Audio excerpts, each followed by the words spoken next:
Okay, good evening, all of you. Good evening.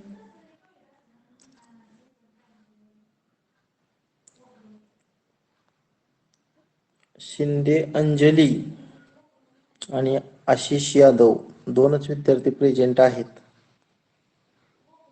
Gauri झाली join. Okay, सुरू करूया. या पाठात आपण इंग्रजी सत्तेचे भारतावर झालेले परिणाम अभ्यासणार आहोत.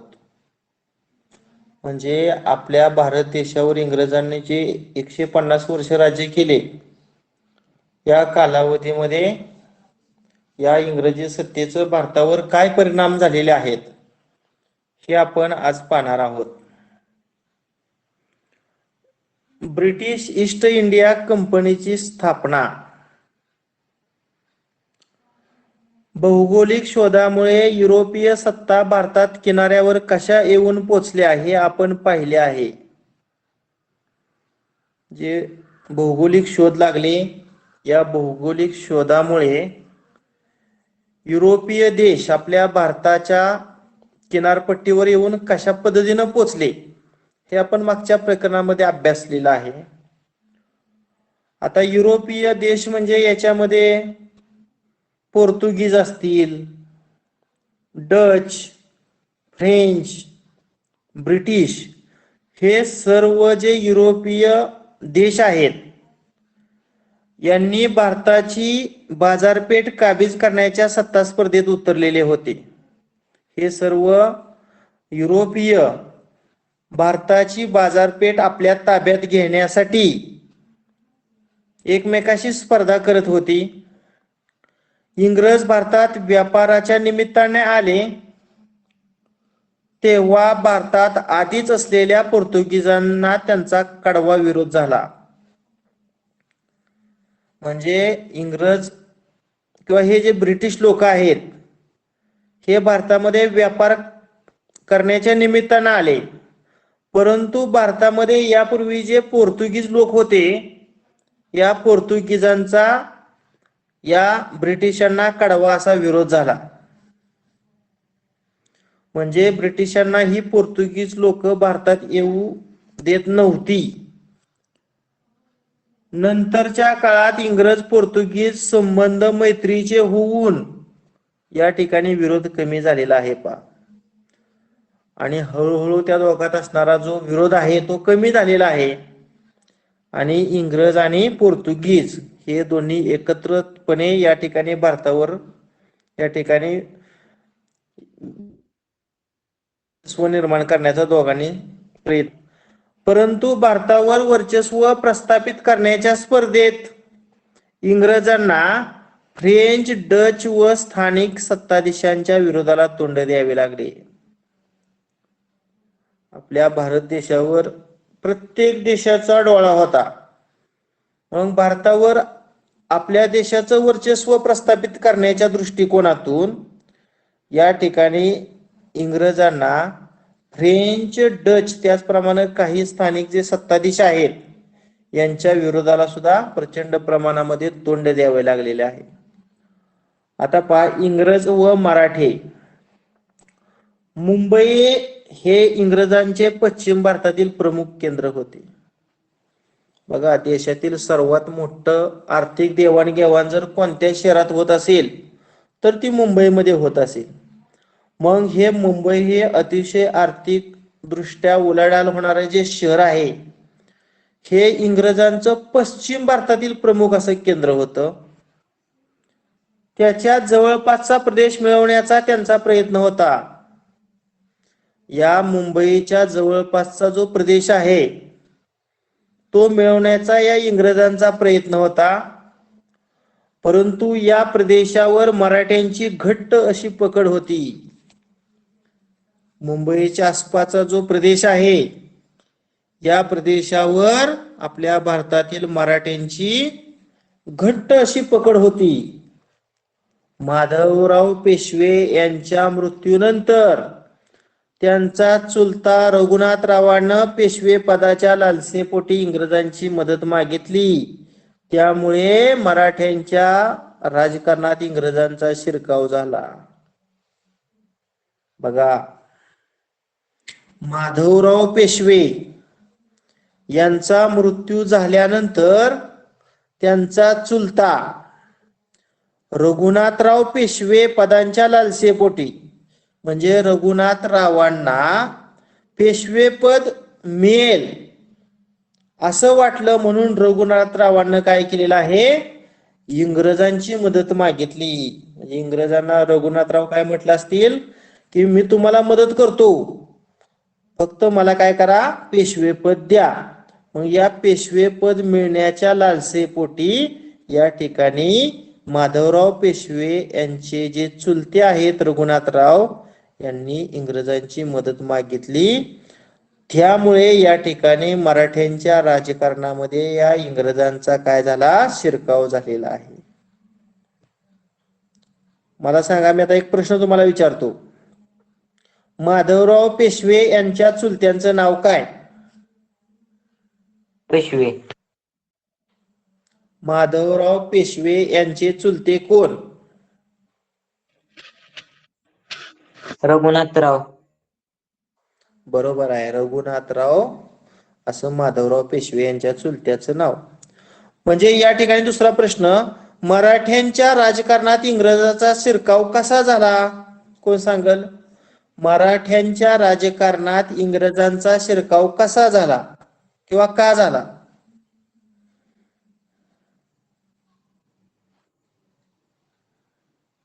रघुनाथरावाने पेशवे पदाच्या लालसेपोटी इंग्रजांची मदत मागितली, त्यामुळे मराठ्यांच्या राजकारणात इंग्रजांचा शिरकाव झाला.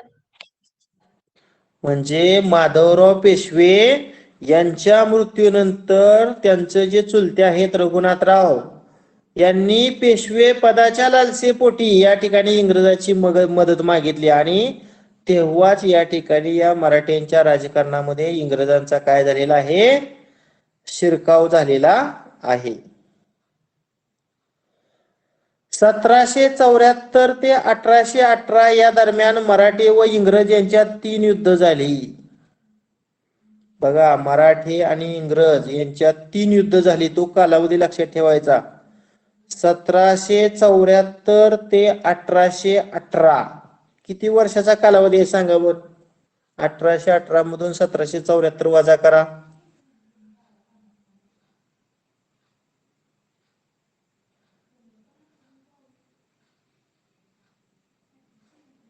किती वर्ष? 48 वर्ष. 48 वर्ष. 48 का 44? बघा बन.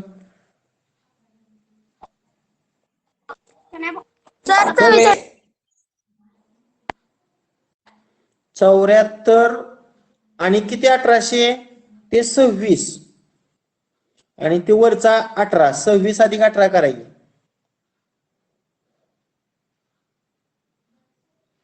44 बरोबर ना? 44. हा, मग या 44 वर्षाच्या कालावधीमध्ये मराठा आणि इंग्रज यांच्यामध्ये 5 युद्ध झाली, बरोबर का? 3 झाली. 3. हा, 3 युद्ध झाली.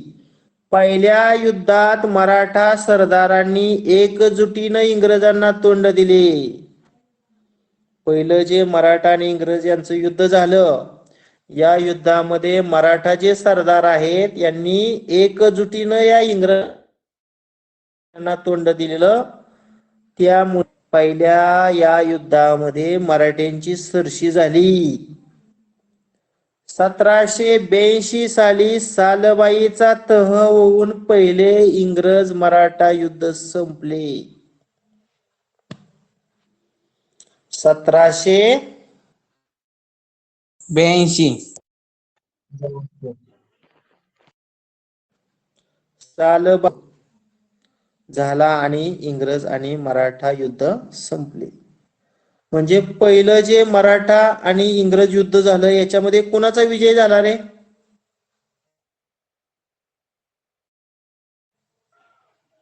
मराठ्यांची सरशी झाली. म्हणजे या ठिकाणी मराठ्यांचा विजय झाला. मराठ्यांना त्याच्यावर आपलं वर्चस्व निर्माण केलं पहिल्या युद्धावर. आता पाहणार आहोत तैनाती फौज. 1784 साली लॉर्ड वेलस्ली गव्हर्नर जनरल म्हणून भारतात आला. 1798. 1798 मध्ये गव्हर्नर जनरल म्हणून भारतात आला.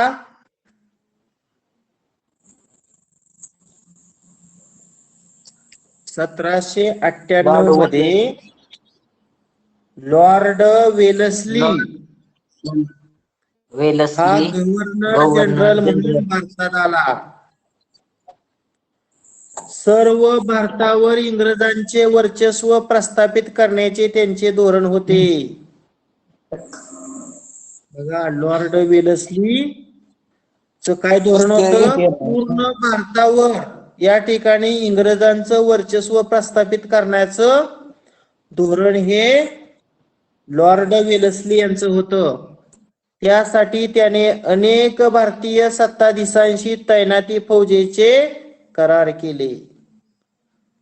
लॉर्ड वेलस्ली हा जो गव्हर्नर जनरल म्हणून भारतात आलेला होता, त्यानं पूर्ण भारतावर आपलं वर्चस्व स्थापन करण्याच्या दृष्टिकोनातून अनेक भारतीय जे सत्ताधीश आहेत, म्हणजे भारतावर राज्य करणारे जे सत्ताधीश लोक आहेत, या सत्ताधीश लोकांशी तैनाती फौजेचे करार केले.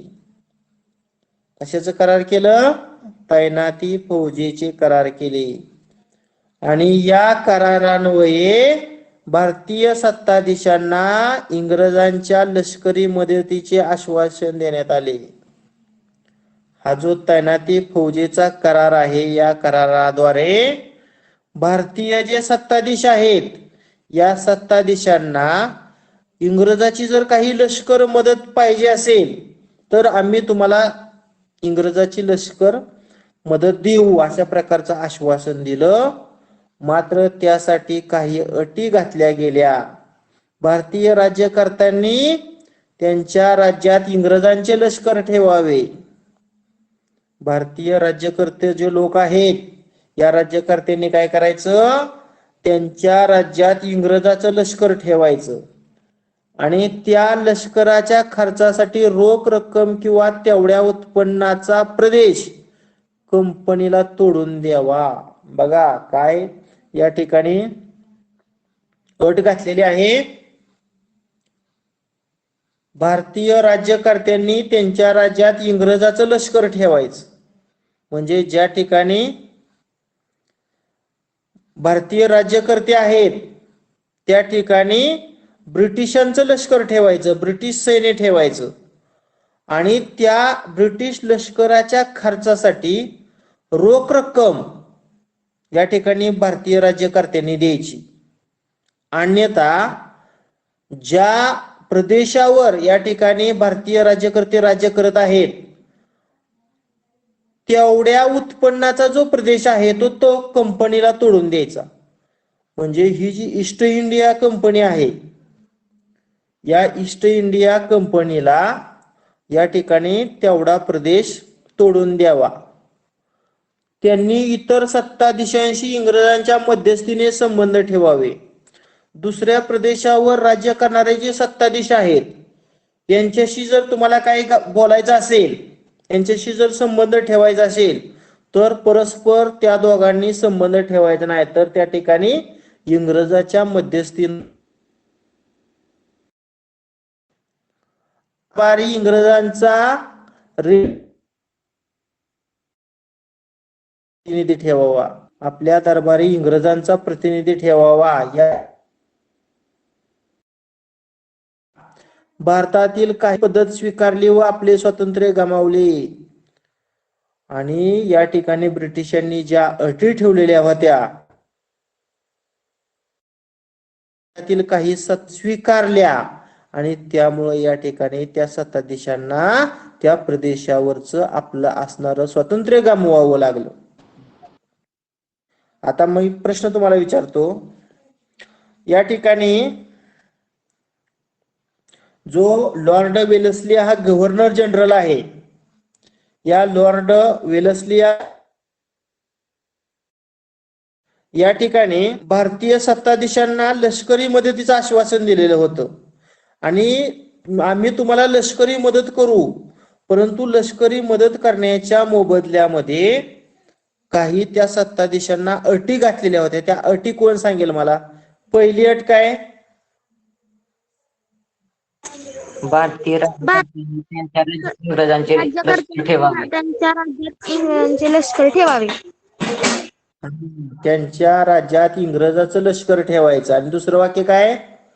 त्या लष्कराच्या खर्चासाठी रोख रक्कम किंवा तेवढ्या उत्पन्नाचा प्रतिनिधीला सोडून त्या लष्कराचा जो खर्च आहे याच्यासाठी त्या सत्ताधीशाने रोख रक्कम द्यावी. आणि रोख रक्कम देणं जर शक्य नसेल तर ज्या प्रदेशावर तुमचं वर्चस्व आहे तो प्रदेश, तेवढ्या उत्पन्नाचा प्रदेश कंपनीला तोडून द्यावा. अजून काय? इतर सत्ताधीशांशी इंग्रजांच्या मध्यस्थीने संबंध ठेवावे. इंग्रजांच्या मदतीनंच संबंध ठेवायचा. आणि शेवटची चौथी अट काय आहे? आपल्या दरबारी इंग्रजांचा प्रतिनिधी ठेवावा. इंग्रजांचा रेसिडेंट प्रतिनिधी ठेवावा. अशा प्रकारच्या अटी या ठिकाणी त्या सत्ताधीशांना ठेवलेल्या होत्या.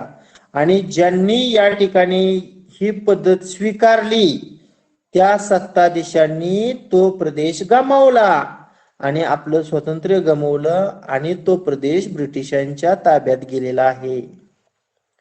आता पुढं पहा.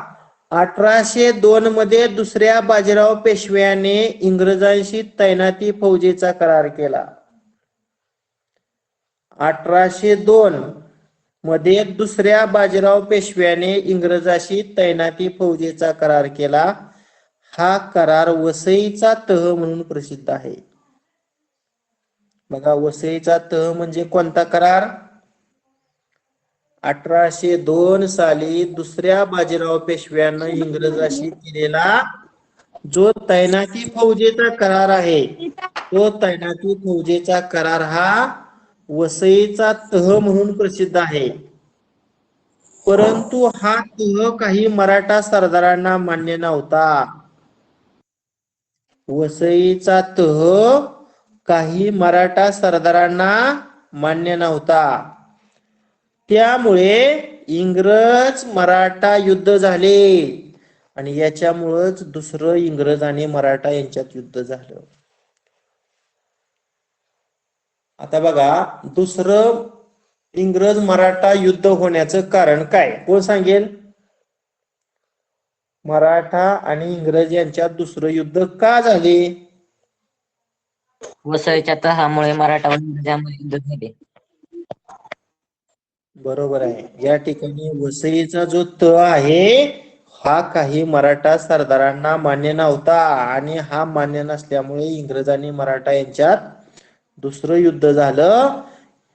त्यातील विजयानंतर इंग्रजांचा मराठी राज्यातील हस्तक्षेप वाढू लागला आणि या दुसऱ्या मराठा इंग्रज युद्धामध्ये या ठिकाणी इंग्रजांचा विजय झाला आणि इंग्रजाचा विजय झाल्यामुळं या ठिकाणी जी मराठी राज्य आहेत या मराठी राज्यामध्ये या इंग्रजांचा हस्तक्षेप वाढू लागला आणि तो असह्य होऊन दुसऱ्या बाजीरावाने इंग्रजाविरुद्ध युद्ध पुकारले.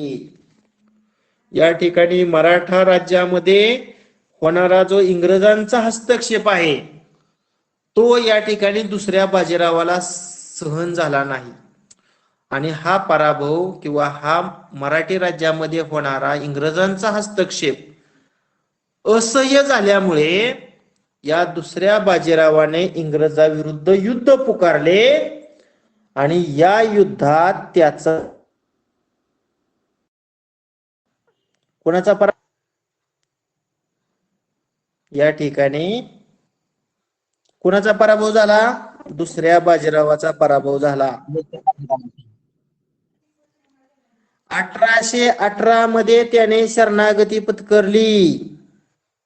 दरम्यान मुघलाची राजधानी दिल्ली प्रत्यक्षात दौलतराव शिंदे यांच्या नियंत्रणाखाली होती आणि ज्यावेळेस दुसऱ्या बाजीरावाचा पराभव झाला त्यावेळेस दुसऱ्या बाजीराव यांनी 1818 मध्ये शरणागती पत्करली आणि याच वेळी मुघलांची जी राजधानी आहे ही दिल्ली, या दिल्लीमध्ये दौलतराव शिंदे यांचं नियंत्रण होतं या दिल्लीवर आणि या शिंद्यांच्या फौजेचा पराभव करून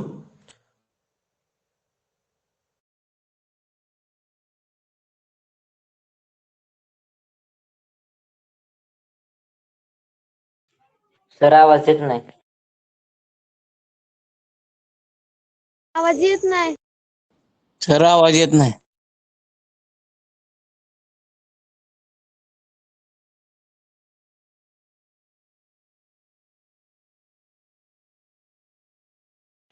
सर आवाज येत नाही तुमचा.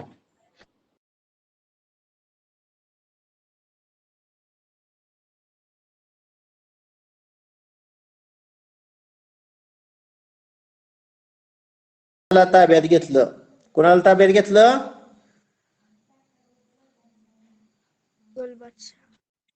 मुघल बादशाला काय घेतलं? ताब्यात घेतलेलं आहे. आणि मुघलशाला ताब्यात घेतल्यामुळं या ठिकाणी पूर्ण हिंदुस्थान या ठिकाणी ब्रिटिशांना जिंकलेलं आहे. त्यानंतर छत्रपती प्रताप सिंह, पेशवाईचा अस्त झाला तरी सातारचे छत्रपती प्रताप सिंह गादीवर होते. पेशवाईचा अस्त झाला तरी सातारचे छत्रपती प्रताप सिंह गादीवर होते. प्रताप सिंह महाराज ऐकले का नाही नाव तुम्ही? तुम्ही नाही सर. सातारला जर तुम्ही गेला तर हायवे जो आहे का नाही, पुणे बेंगलोर हायवे, त्या बॉम्बे रेस्टॉरंटच्या तिथं बघा प्रताप सिंह यांचं नाव दिलेलं आहे. त्याचप्रमाणे राजवाडा जो आहे, जुना राजवाडा बघा, मोती चौकातून पुढे गेल्यानंतर, म्हणजे तिथं सुद्धा प्रताप सिंह भोसले यांचं नाव आहे. मग या पेशवाईचा अस्त झाला तरी सुद्धा या सातारचे जे छत्रपती प्रताप सिंह आहेत हे गादीवर होते. इंग्रजांनी छत्रपती प्रताप सिंहाशी तह करून ग्रँड डप या अधिकाऱ्याची त्यांना राजकारभारात मदत करण्यासाठी नेमणूक केली. इंग्रजांनी छत्रपती प्रताप सिंह महाराज भोसले यांच्याशी तह केला आणि ग्रँड डप या अधिकाराची त्यांना राज्यकारभारात मदत करण्यासाठी नेमणूक केली. बघा या ठिकाणी किती ब्रिटिश लोक धूर्त होते. या ठिकाणी प्रताप सिंह महाराजांना मदत करण्यासाठी ग्रँड डप या ब्रिटिश अधिकाऱ्यांना त्या ठिकाणी ठेवलं, किंवा या ब्रिटिश अधिकाऱ्याची या ठिकाणी प्रताप सिंह महाराज यांना मदत करण्यासाठी नेमणूक केली. परंतु नंतर त्यांना गादीवरून पदच्युत करून काशी येथे ठेवण्यात आले.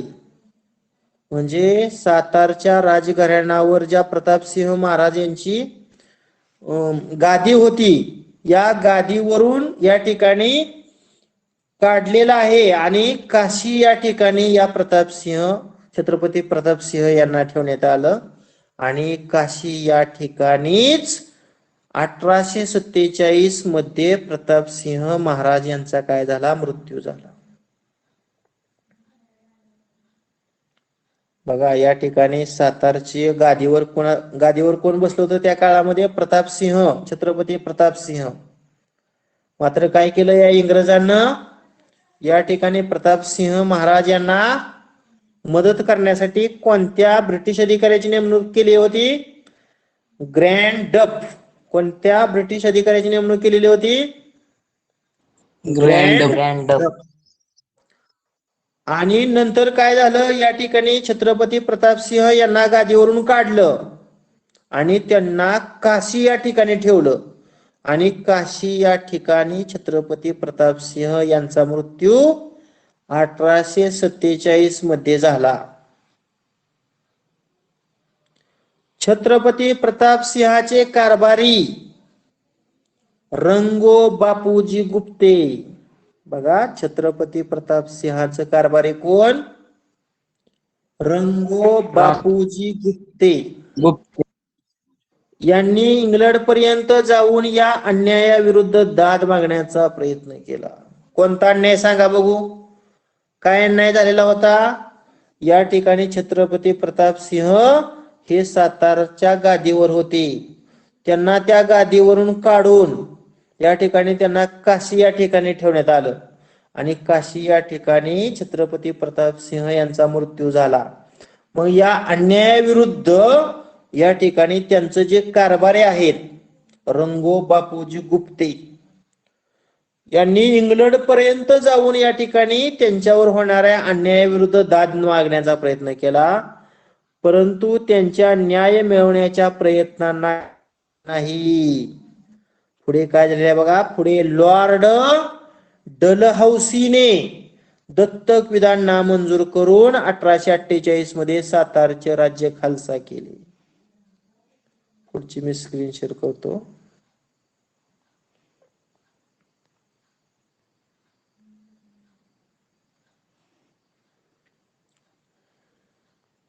काय झालेलं आहे बघा. या ठिकाणी रंगो बापूजी गुप्ते यांनी न्याय मिळवण्याचा प्रयत्न केला, परंतु त्यांच्या प्रयत्नांना यश आले नाही. पुढे लॉर्ड डलहौसी, या लॉर्ड डलहौसीनं काय केलं? दत्तक विधान नामंजूर करून 1848 मध्ये सातारचे राज्य काय केलं? खालसा केलं. म्हणजे आता आपणा सर्वांना माहितच आहे, या ठिकाणी समजा तुमच्या आजोबाच्या नावावर असणारी जमीन या ठिकाणी दत्तक म्हणून तुमच्या वडिलांना मिळणार. तुमच्या वडिलांच्या मृत्यूनंतर त्यांच्या नावावर असणारी जमीन तुमच्या नावावर होणार. म्हणजे या ठिकाणी अशा प्रकारचं सगळं कायदा आहे ते नामंजूर केलं या लॉर्ड डलहौसीनं. आणि लॉर्ड डलहौसीनं काय केलं? या ठिकाणी छत्रपती प्रताप सिंह यांचं जी गादी आहे ती स्वतःच्या ताब्यात घेतली आणि पूर्ण सातारचं जे राज्य आहे ते खालसा केलं 1848 साली.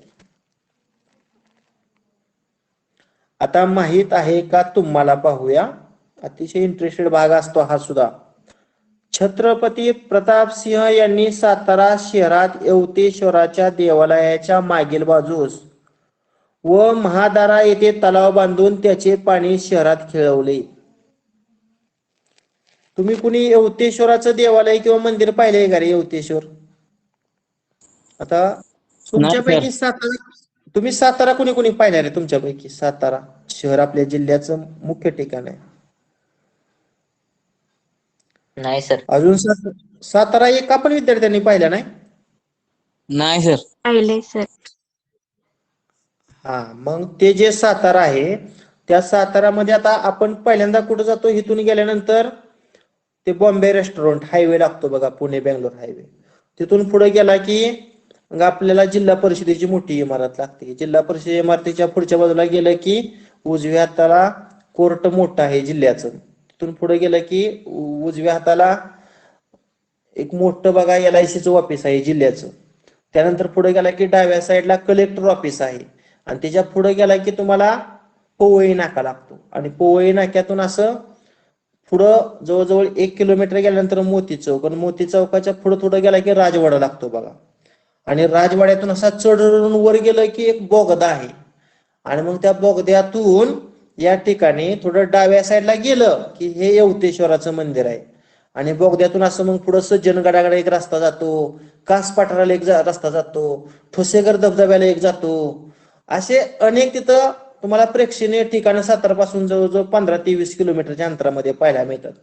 मग या ठिकाणी त्या बोगद्याच्या जवळ अगदी अर्धा किलोमीटर म्हणजे राजवाड्यातून अर्धाच किलोमीटर या ठिकाणी येवतेश्वराचं जे मंदिर आहे, या येवतेश्वराच्या मंदिराच्या मागील बाजूस व महादारा येथे तलाव बांधून त्याचं पाणी या छत्रपती प्रताप सिंह महाराज यांनी शहरामध्ये, सातारा शहरामध्ये खेळवलं. शहरात रस्ते बांधले, रस्त्याच्या दोन्ही बाजूंना झाडे लावली, मुला मुलींना संस्कृत, मराठी, इंग्रजी शिकण्यासाठी पाठशाळा बांधली. आता मला सांगा, संस्कृत शिकणं का महत्वाचं असेल रे त्या काळामध्ये? कारण तुम्ही अनेक ग्रंथ जर पाहिले का नाही, तर त्या ठिकाणी संस्कृत भाषेमध्ये ते सर्व ग्रंथ आहेत. म्हणजे या ठिकाणी संस्कृतचं आपल्याला मराठीमध्ये भाषांतरण करण्यासाठी संस्कृत भाषा शिकणं फार महत्वाचं आहे.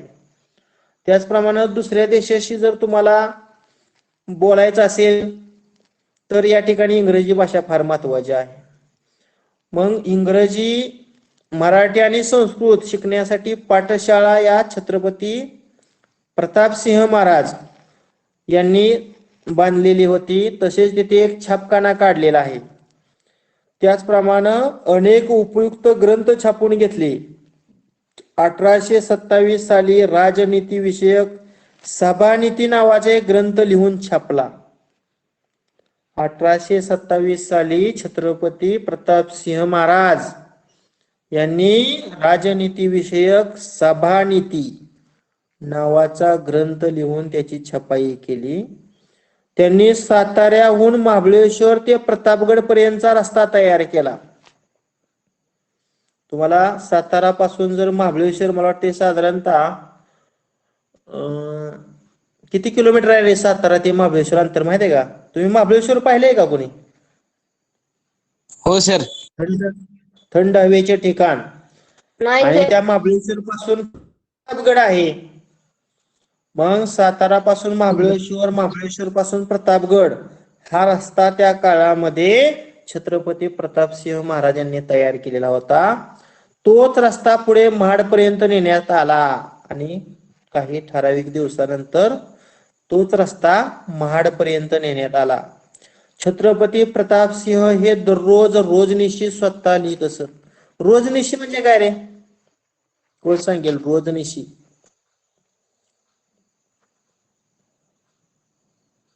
तुम्ही रोजनिशी लिहिता का रे? म्हणजे सकाळी उठल्यापासून संध्याकाळी झोपेपर्यंत दिवसभरात तुम्ही आपण काय काय काय काय केलं? दिवसभरामध्ये केलं नाही सर. त्याच्यासाठी एक वेगळी आपण डायरी करायची, त्याला रोजनिशी म्हणायची. आता मग काही विद्यार्थी म्हणणार हेच लक्षात राहणार आहे का आमच्या? पण लक्षात राहतं. साधारणतः तुम्ही सकाळी 6ला उठता, मग 6 ते 7 पर्यंत काय प्रातर्विधी असेल किंवा बाथिंग असेल किंवा बाकीचं सर्व गोष्टी 1 तास जाणार. पुन्हा 7 ते 10 वाजेपर्यंत शाळेच्या ऑनलाईन तासिक असतील. पुन्हा 10 ते 11 जेवण असेल. पुन्हा 11 ते 12 काय टीव्हीवरचं कार्यक्रम वगैरे पाहणे असेल. पुन्हा 12 ते 2 या वेळामध्ये पुन्हा काय अभ्यास असेल.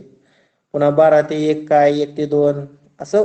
संध्याकाळचं पुन्हा 6 ते 7 ऑनलाईन लेक्चर असेल. पुन्हा 7 ते 8 काय असेल टीव्हीचा कार्यक्रम असेल. 8 ते 9 जेवण असेल. 9 ते 10 पुन्हा टीव्हीचा कार्यक्रम. 10 ते 11 अभ्यास आणि 11 ते 6 झोप. अशा प्रकारची रोजनिशा या ठिकाणी स्वतः प्रतापसिंह महाराज रोज लिहित असत. या ठिकाणी ही सर्व प्रतापसिंह महाराज यांची काय आहे माहिती आहे. साताराच्या संदर्भामध्ये त्यांनी काय काय केलेलं आहे हे दर्शवणार. आता ब्रिटिश सत्तेचे भारतावरील परिणाम बघा. दुहेरी राज्य व्यवस्था. रॉबर्ट क्लाइव्हने 1765 साली बंगालमध्ये दुहेरी राज्य व्यवस्था अस्तित्वात आणली. रॉबर्ट क्लाइव्ह, काय नाव? Robert Clive. रॉबर्ट क्लाइव्ह यांनी काय केलेलं आहे? 1765 साली बंगालमध्ये दुहेरी राज्य व्यवस्था अस्तित्वात आणली. महसूल गोळा करण्याचं काम कंपनीने हाती घेतले, तर शांतता व सुव्यवस्था राखण्याचे काम बंगालच्या नवाबाकडे ठेवले. यालाच दुहेरी राज्य व्यवस्था असे म्हणतात. कशाला म्हणायचं दुहेरी राज्य व्यवस्था? महसूल गोळा करण्याचं काम कंपनीने हाती घेतलं, तर शांतता व सुव्यवस्था राखण्याचं काम बंगालच्या नवाबाकडे ठेवलं. यालाच म्हणायचं दुहेरी राज्य व्यवस्था. कोण सांगाल दुहेरी राज्य व्यवस्था कशाला म्हणायचं?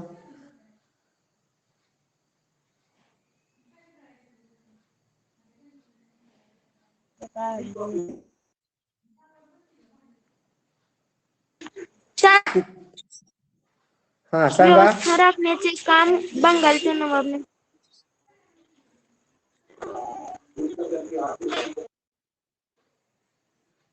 महसूल गोळा करण्याचं काम ही ईस्ट इंडिया कंपनी करत होती आणि शांतता आणि सुव्यवस्था राखण्याचं काम हे बंगालच्या नवाबाकडे ठेवलं. यालाच दुहेरी राज्य व्यवस्था असं म्हणतात. दुहेरी राज्य व्यवस्थेचे दुष्परिणाम कालांतराने दिसू लागले. सामान्य जनतेकडून कर रूपाने वसूल केलेले पैसे कंपनीतील अधिकाऱ्यांनी स्वतःच्या खिशात घातले. जी सर्वसामान्य आपल्यासारखी जी जनता आहे यांच्याकडून या कंपनीनं कर घेतला म्हणजे पैसे घेतले आणि हे पैसे कंपनीतील अधिकाऱ्यांनी स्वतःच्या खिशात घातले. भारतातील व्यापाऱ्याचा मागता फक्त ईस्ट इंडिया कंपनीला दिल्यामुळे इंग्लंडमधील अनेक व्यापाऱ्यांना कंपनीचा हेवा वाटत होता. भारतातील व्यापाऱ्याचा जो मागता आहे फक्त ईस्ट इंडिया कंपनीला दिला आणि फक्त ईस्ट इंडिया कंपनीला भारतातील व्यापाऱ्याचा मागता दिल्यामुळं इंग्लंडमधील जे अनेक व्यापारी आहेत यांना या कंपनीचा हेवा वाटत होता. कंपनीच्या भारतातील कारभारावर इंग्लंडमध्ये टीका होऊ लागली. ईस्ट इंडिया कंपनी भारतामध्ये जो कारभार करत आहे या कारभारावर इंग्लंडमध्ये काय होऊ लागली? टीका होऊ लागलेली आहे. तेव्हा कंपनीच्या कारभारावर नियंत्रण ठेवण्यासाठी इंग्लंडच्या पार्लमेंटने काही महत्वाचे कायदे केले. ईस्ट इंडिया कंपनी आपल्या भारत देशाच्या कारभारावर या ठिकाणी नियंत्रण ठेवण्यासाठी इंग्लंडच्या पार्लमेंटनं काही महत्वाचे कायदे केलेले आहेत.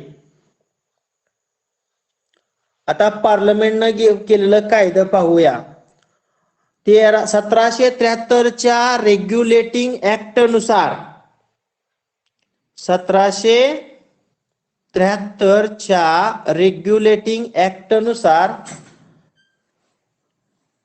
बंगालच्या गव्हर्नरला गव्हर्नर जनरल असा हुद्दा देण्यात आला. जो बंगालचा गव्हर्नर आहे या बंगालच्या गव्हर्नरला गव्हर्नर जनरल असा हुद्दा देण्यात आला. या ऍक्ट नुसार लॉर्ड वॉरन हेस्टिंग्ज हा गव्हर्नर जनरल झाला. या ऍक्ट नुसार कोण गव्हर्नर जनरल झाला? Lord Warren Hastings. मुंबई व मद्रास इलाख्याच्या धोरणावर नियंत्रण ठेवण्याचा अधिकार त्याला दिला. हा जो लॉर्ड वॉरन हेस्टिंग्ज आहे याला कशाचा अधिकार दिला? मुंबई आणि मद्रास हा जो प्रदेश आहे या प्रदेशावर नियंत्रण ठेवण्याचा अधिकार या लॉर्ड वॉरन हेस्टिंग्जला देण्यात आला. त्याच्या मदतीला 4 सदस्यांची समिती नेमण्यात आली आणि यांच्या मदतीला किती सदस्यांची समिती नेमण्यात आली? 4 सदस्यांची समिती नेमण्यात आली. 1784 मध्ये पीठचा भारत विषयक कायदा मंजूर झाला. 1784 मध्ये पीठचा भारत विषयक कायदा मंजूर झाला. कंपनीच्या भारतातील राज्यकारभारावर पार्लमेंटचं नियंत्रण ठेवण्यासाठी एक कायम स्वरूपाचं नियामक मंडळ स्थापन करण्यात आले. या ईस्ट इंडिया कंपनीच्या भारतातील राज्यकारभारावर पार्लमेंटचं नियंत्रण ठेवण्यासाठी एक कायम स्वरूपाचं नियामक मंडळ स्थापन करण्यात आले. कंपनीला भारतातील राज्यकारभाराविषयी आदेश देण्याचा अधिकार या मंडळींना देण्यात आला. ईस्ट इंडिया कंपनीला भारतातील राज्यकारभाराविषयी आदेश देण्याचा अधिकार या मंडळाला देण्यात आला. 1813, 1833, 1853 20 वर्षाचा कालावधीनंतरचा बघा टप्पा आहे. मध्ये कंपनीच्या कारभारात फेरबदल करणारे कायदे पार्लमेंटने केले. 1813, 1833 आणि 1853 मध्ये कंपनीच्या कारभारात फेरबदल करणारे कायदे पार्लमेंटने केले. अशा प्रकारे कंपनीच्या प्रशासनावर ब्रिटिश सरकारचे अप्रत्यक्ष नियंत्रण अस्तित्वात आले. अशा पद्धतीनं कंपनीच्या प्रशासनावर ब्रिटिश सरकारचे अप्रत्यक्ष नियंत्रण अस्तित्वात आले. इंग्रज सत्तेच्या आगमनापाठोपाठ प्रशासकीय पद्धत भारतात रूढ झाली. मुलकी नोकरशाही, लष्कर, पोलीस दल व न्याय संस्था हे इंग्रजांच्या भारतातील प्रशासनाचे प्रमुख आधारस्तंभ होते. अतिशय महत्वाचं वाक्य बघा. इंग्रजांच्या भारतातील प्रशासनाचे प्रमुख आधारस्तंभ कोणते? बोला. मुलकी नोकरशाही, लष्कर, पोलीस दल आणि न्याय संस्था हे इंग्रजांच्या भारतातील प्रशासनाचे प्रमुख आधारस्तंभ होते. सांगा पुन्हा एकदा. मुलकी नोकरशाही, अरे आवाज येतोय का माझा? लष्कर, पोलीस दल आणि न्याय संस्था हे इंग्रजांच्या भारतातील प्रशासनाचं प्रमुख आधारस्तंभ होते. आता आपण मुलकी नोकरशाही पाहूया. एवढं पेज पूर्ण करूया आणि मग बास करूया. मुलकी नोकरशाही पहा. भारतात इंग्रजांची सत्ता दृढ होण्यासाठी इंग्रजांना नोकरशाहीची गरज होती. भारतात इंग्रजांची सत्ता दृढ करण्यासाठी इंग्रजांना नोकरशाहीची गरज होती. लॉर्ड कॉर्नवॉलिस याने नोकरशाहीची निर्मिती केली. लॉर्ड कॉर्नवॉलिस याने काय केली? नोकरशाहीची निर्मिती केली. मुलकी नोकरशाही हा इंग्रजी शासनाचा महत्वाचा घटक बनला. मुलकी नोकरशाही हा इंग्रजी प्रशासनाचा किंवा शासनाचा महत्वाचा घटक बनला. कंपनीच्या अधिकाऱ्यांनी खाजगी व्यापार करू नये असा नियम त्याने घालून दिला. कंपनीच्या अधिकाऱ्यांनी खाजगी व्यापार करू नये असा नियम त्याने घालून दिला. त्यासाठी त्याने अधिकाऱ्यांचे पगार वाढवले. प्रशासनाच्या सोयीसाठी त्याने इंग्रजांच्या ताब्यातील प्रदेशांची जिल्हावार विभागणी केली. काय केलं तर या प्रशासनाच्या सोयीसाठी इंग्रजाच्या ताब्यातील जो प्रदेश आहे या प्रदेशाची जिल्हावार विभागणी केली आणि जिल्हाधिकारी हा जिल्हा शासनाचा प्रमुख असे. बघा अगदी सातारा जिल्हा, सांगली जिल्हा, कोल्हापूर जिल्हा, पुणे जिल्हा ह्या जिल्ह्याची विभागणी या ठिकाणी इंग्रजांनी या ठिकाणी विभागणी केलेली होती आणि या जिल्ह्याचा प्रमुख हा जिल्हाधिकारी म्हणजे जिल्हाधिकाऱ्याची नेमणूक सुद्धा या ठिकाणी ब्रिटिश ज्यावेळेस भारतामध्ये राज्य करत होते त्या कालावधीमध्ये झालेले आहे. आणि जिल्हाधिकाऱ्याचं काम काय? मग महसूल गोळा करणे, न्याय देणे, कायदा, शांतता व सुव्यवस्था राखणे ही त्याची जबाबदारी असते. जिल्हाधिकाऱ्यांची जबाबदारी कोणती? महसूल गोळा करणे, न्याय देणे, शांतता व सुव्यवस्था राखणे ही जबाबदारी कुणाची होती त्या काळामध्ये? जिल्हाधिकाऱ्यांची होती. त्यानंतर अधिकाऱ्यांची भरती इंडियन सिव्हिल सर्व्हिसेस ICS या स्पर्धात्मक परीक्षेद्वारे केली जाऊ लागली. अधिकाऱ्यांची नेमणूक कोणत्या परीक्षेद्वारे केली जाऊ लागली? ICS. I म्हणजे इंडियन, C म्हणजे सिव्हिल आणि S म्हणजे सर्व्हिसेस. इंडियन सिव्हिल सर्व्हिसेस या स्पर्धा परीक्षेद्वारे अधिकाऱ्यांची नेमणूक केली गेली. बस करूया. राहिलेला भाग आपण उद्याच्या तासाला पाहूया म्हणजे आपलं उद्या हे प्रकरण संपेल. आता मगाशी मी तुम्हाला जो सिलेबस टाकला ते पाहिला का तुम्ही? सिलेबस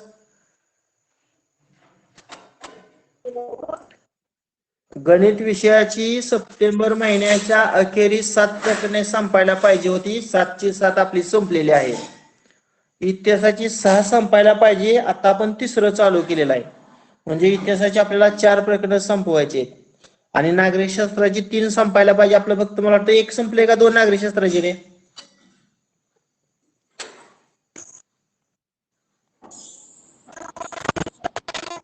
म्हणजे आपला सप्टेंबर पर्यंत बराच सिलेबस, आता जास्त आपण इतिहास आणि नागरिकशास्त्रच घेऊया या महिन्यामध्ये, म्हणजे सर्व सिलेबस वेळेमध्ये संपेल. ओके.